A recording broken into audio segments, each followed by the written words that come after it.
Albania is currently faced with damaging rains, with much of the country now underwater. Rains are expected to intensify, further worsening the situation. Residents and business owners suffering damage from flooding on the Tiranë Durrës HWY seek out government assistance. The Ministry of Defence has issued an appeal to residents who are at risk of flooding to leave their homes immediately, as the situation is expected to deteriorate further. Good evening, it's 6 o'clock on Friday, the 1st of December 2017. Welcome and thank you for joining us tonight for the English edition of Aura News, bringing you the day's national top stories translated into English 6 days a week. It wasn't so long ago that the media was reporting on the concerningly low levels of water in reserves of hydropower substations, with many citing the water levels as the point of death for hydropower. How quickly things change, though, with recent rains, rising water levels in hydropower station reservoirs to critical levels in recent days. The high water level has required intervention at Koman and Vau Ideas, where controlled water discharge operations needed to be conducted. Thursday's reduced rainfall in the evening significantly reduced the land area occupied by water, with Friday seeing 50 hectares of land flooded compared to 150 days the day before. Those areas still affected by flooded land are located in the sub-Shkodra area, in the villages of Anaj Malet, the administrative unit of Dajč and Berdica. Though the floods remain problematic for the Shkodra district, the real concern is the defect to the electricity network, which has resulted in many villages and half of Shkodra city being left without power.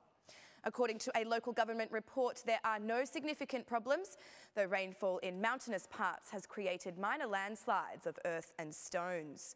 Areas mainly affected by landslides include Dukajini, the Chafthora Theth axis on the streets of Puka and Fushares. The road to the villages Pog, Jan, Planjurai and Bruchai are blocked due to landslides into rivers causing eruption. The road from Prekali to the mountain of Shosh has also been blocked due to landslides. The Minister of Interior, Fatmir Jafai, has been closely observing the situation caused by heavy rainfall resulting in flooding on the Tiranë Durrës HWY in the area of Kashar. Jafai has been listening attentively to the problems of the citizens while promising maximum engagement by the government in coping with the situation. The citizens complained to Jafai, noting that the police, firefighters and other state institutions were not responding to them. "We suffer from flooding every year," said one particular citizen. Despite the citizen complaints of government inaction, Jafai promised compensation for damages caused by floods. "The entire country remains on alert. We will endeavour to identify all the damages and ensure appropriate compensation is received where appropriate," said Fatmir Jafai. The state police have set up free tow trucks to move cars blocked across the highway, while urging people to pay attention to assist in coping with the situation. After having looked closely at the situation in Kashar, the Minister of Interior Jafai also asked for media cooperation in dealing with the situation. The Prosecution Office of Tirana has maintained an on-the-ground presence to investigate the root causes of the significant flooding on the Tiranë Durrës HWY. The main aim of the prosecution's investigations is to assess if there are elements that constitute a criminal offence, such as unauthorised construction or tampering with the infrastructure provided for the purpose of flood prevention. Prosecutor Ervin Karanja said that this process is being coordinated with the state police, while all complaints made by citizens have been recorded. The causes are being investigated and we will determine if there are any criminal offences which have occurred, said Ervin Karanja. Prosecutor Karanja appealed to citizens to address the prosecution regarding any potential denunciation.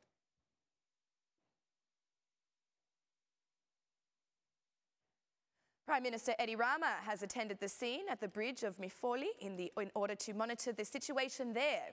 The Prime Minister took a moment to ironically thank the Democratic Party chairman, sarcastically stating that he was grateful for the DP leader's express understanding for the need to progress with discussions on the budget and to allow us to close the session efficiently. These comments were made in reference to the prolific debates which occurred in yesterday's session on the budget. "I repeat the appeal to all citizens in areas that we have warned are vulnerable, such as those by the Vjosa River flow, to be attentive and to respond to evacuation requests. First, we must save the lives of people, then livestock as much as we can, and then when the sun comes out, we hope to restore balance, said Eddie Rama. Rama did not forget to thank the Minister of Defence, all the prefects and also the mayors who were engaged during the night in the wake of the emergency situation.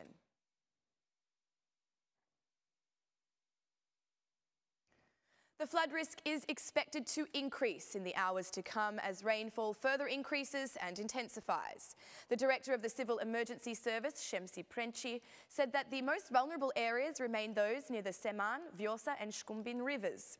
To avoid any potential problems, the head of the emergency services called on residents who are in areas that are prone to floods or have a history of having previously flooded to evacuate their homes voluntarily. As a result of the intense rainfall, many of the roads remain problematic. Additional human and technical capacities are expected to move towards Fear and Vlora to further reinforce and support local authorities. Some areas of the capital have been left powerless since Thursday evening following the flooding of a substation in Kashar. Despite intervention operations being conducted, only one part of the substation has been restored to work at this stage. Minister of Infrastructure and Energy, Damian Jiknouri, was present at the scene to observe the handling of the situation at the substation. The areas that remain without power as a result of this defect are the Tiranë Durrës Highway, Vor Fushkruja, Vor Municipality, the Laknas Water Supply Pump System, Berdzul Water Supply System, the mansions in the Mr. Mame Field, Uzberisht, the Giron Mansions, Unaza Ere, Kamza Municipality, the area of Brego Ilumit and the New Valias.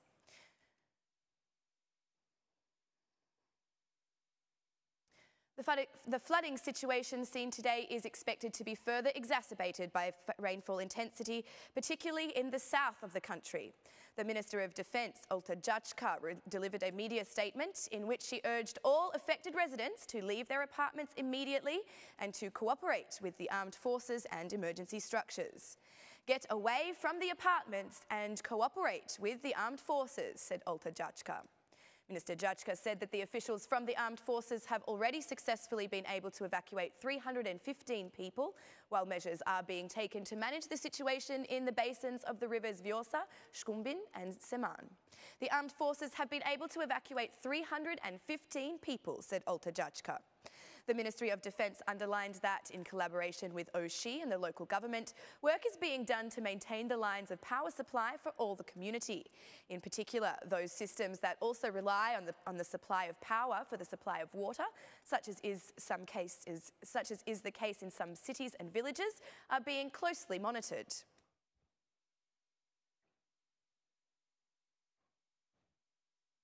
About 60 families in the Ura-Ejolas area of Fushkruja have been affected by flooding as a result of the recent intense rainfall.